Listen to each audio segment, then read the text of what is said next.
مرحبا بكم.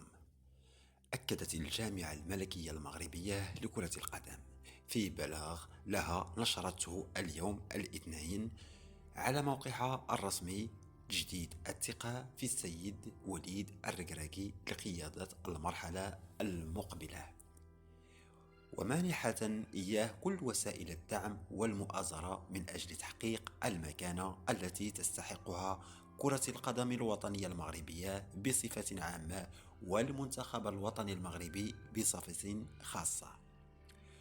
وأضاف المصدر ذاته أن رئيس الجامعة المغربية لكرة القدم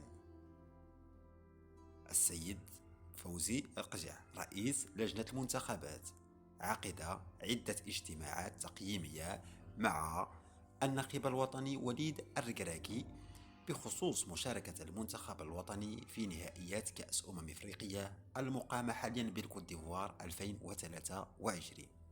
تبع أنه تم خلال هذه الاجتماعات استعراض مراحل الاستعداد لهذه المنافسة وما صاحبها من نتائج، والتي توقفت عند دور الثمن النهائية من هذه الدوري، وهو ما ولد لدى جميع مكونات كرة القدم المغربية شعورا بالأسف والحسرة. وأبرز أنه تم الوقوف على مكامن الخلل التي كانت حاضرة في هذه المنافسة، خاصة في المباراة الأخيرة أمام منتخب جنوب إفريقيا، وبالتالي منحت الثقة لوليد الركراكي والطاقم لمواصلة العمل والوقوف على عدة أخطاء وتصحيحها.